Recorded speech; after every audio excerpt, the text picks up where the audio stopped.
रोज़ मुझसे यही आप सवाल पूछते हैं कि मैंने ये शादी क्यों की। तो आज मैं आपको जवाब दे रही हूँ, आपने आखिर तक सुनना है। सबसे पहले तो आप लोग समझने की कोशिश ही नहीं करते, सीधा फैसला सुना देते हैं। सबसे ज़्यादा जो अब तक मुझे सवाल जो लोगों ने पूछा है ना कि तुमने ये फैसला क्यों किया, यार मैंने कोई जुर्म कर दिया है? कुछ लोग कहते थे कि लड़की को शादी करने में इतनी जल्दी फैसला नहीं लेना चाहिए। कुछ लोग मुझे कहते थे कि तुम्हें तो बहुत पछतावा होगा, तुम एक चाइनीज़ से शादी कर रही हो, वो भी एक गैर मुल्की आदमी से, वो तुम लोगों के मुल्क का नहीं है, तुम लोगों की कुछ भी एक दूसरे से मिलता जुलता नहीं है। और कुछ तो ऐसे भी थे जो बगैर कुछ जाने सब कुछ जज कर लेते थे, खुद ही सवाल करते थे, खुद ही जवाब दे देते थे मुझे। और सबसे ज़्यादा अजीब बात जो मुझे लगी ना, कि किसी को हकीकत में इंटरेस्ट ही नहीं था, बस उन्होंने अपनी ही राय देनी थी और वो चाहते थे कि मैं उनकी राय से एग्री करूं। ये वो स्टेज था जब मुझे लगता था कि कोई भी मेरे साथ नहीं होगा, सब मेरे खिलाफ हो जाएंगे। ये कैसे फेज से गुजरी हूँ मैं। जब भी आप कोई ऐसा फैसला करते हो जो सबसे मुख्तलिफ होता है, थोड़ा सा हटके होता है, उसके पीछे एक बहुत बड़ी वजह होती है। बाहर वालों को तो वो वजह नज़र नहीं आएगी ना, वो तो उसी बंदे को पता है जो वो फैसला ले रहा है। नो डाउट मेरे हस्बैंड में और मेरी एज में बहुत फ़र्क है, हमारा ज़मीन आसमान का फ़र्क आ रहा है हमारी एज का। हमारी शादी का भी कोई मैच नहीं है, बकौल सब लोगों के, सब लोग ऐसे ही कहते हैं कोई मैच नहीं है, एज डिफरेंस है, और तुम पाकिस्तानी हो वो चाइनीज़ है। मतलब तरह तरह के मतलब नुक्स निकाले हुए हैं लोगों ने।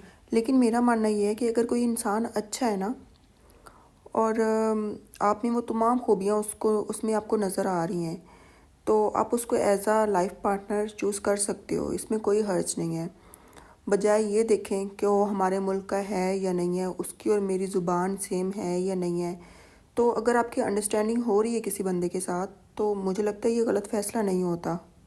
शादी एक इंसान की ज़िंदगी का बहुत बड़ा फ़ैसला होता है, इसको समझ के साथ लेना चाहिए। मेरे साथ भी कुछ ऐसा ही हुआ जिसने मुझे मजबूर किया कि मैं ये फ़ैसला लूँ। बाहर से दिखने वालों को तो ये बहुत गलत फ़ैसला लगा, लेकिन किसी ने भी ये नहीं सोचा कि मैंने ये फ़ैसला क्यों लिया। इसके पीछे मैंने कितना सोचा, कितनी कंफ्यूज हुई, कितने दिन मैं सो नहीं पाई।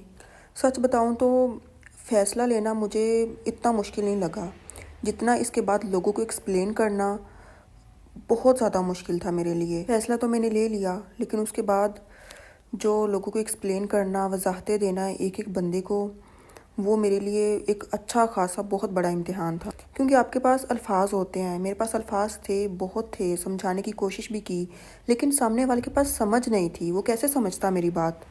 आप लोग मेरी फैमिली हो, मैंने यूट्यूब स्टार्ट किया, आप लोगों के भी ये सारे सवालात थे जो कि मैं आपको बताना चाहती हूँ।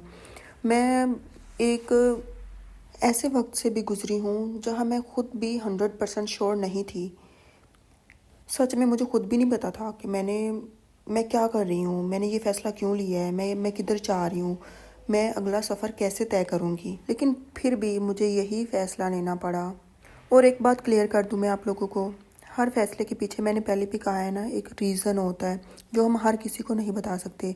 कुछ बातें ऐसी होती हैं जो सिर्फ आपको पता होती हैं और बस अल्लाह को। जब आप कोई फ़ैसला लेती हो ना, तो बाहर वाले लोगों के हज़ार ओपिनियन होते हैं।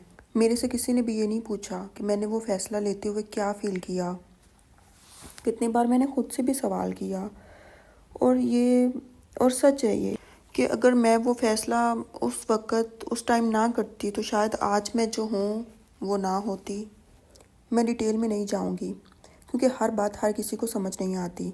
लेकिन एक चीज़ मुझे वक्त के साथ साथ समझ आ गई, लोग आपके फ़ैसले को नहीं, अपनी सोच को डिफेंड कर रहे होते हैं। अगर आप इनके हिसाब से चलते हैं ना, उनकी राय पे अमल करते हैं, तो आप बहुत अच्छे हैं। और अगर आपने अपनी राय दे दी, अपने हिसाब से चलना शुरू किया, तो आप गलत हैं। क्या आप लोगों के साथ भी ऐसा होता है कि लोग आपको समझने के बजाय उल्टा जज करते हैं? सच में ये सारी बातें मेरे दिल में थी जो मैं आप लोगों को बताना चाहती थी, जो आज तक मैंने किसी से भी शेयर नहीं की। आप लोग मेरी फैमिली हो, मैं सब कुछ आप लोगों के साथ शेयर करना चाहती हूँ। मैंने आज भी आप लोगों को अपनी मुकम्मल कहानी नहीं बताई, क्योंकि मुझे लगता है कि कुछ बातें वक्त पर ही बतानी चाहिए। वक्त से पहले की गई बातें और फैसले बाज़ दफ़ा बेमायनी हो जाते हैं, लोग आपको सीरियसली नहीं लेते। मुझे लगता है कि सही वक्त का इंतज़ार करना बहुत ज़रूरी है। मैंने भी अपनी ज़िंदगी को, अपने फ़ैसलों को अल्लाह ताला पे छोड़ दिया था और सही वक्त का इंतज़ार करती रही। इंशाल्लाह अगली वीडियो में मैं आप लोगों के साथ एक ऐसा मोमेंट शेयर करूँगी जहाँ मुझे लगा कि शायद मैंने सब कुछ गलत कर दिया है, मेरा ये फ़ैसला गलत हो गया है। मैं चाहती हूँ कि मैं स्टेप बाय स्टेप आपको हर एक बात बताऊँ। ये तो सिर्फ एक छोटा सा हिस्सा था।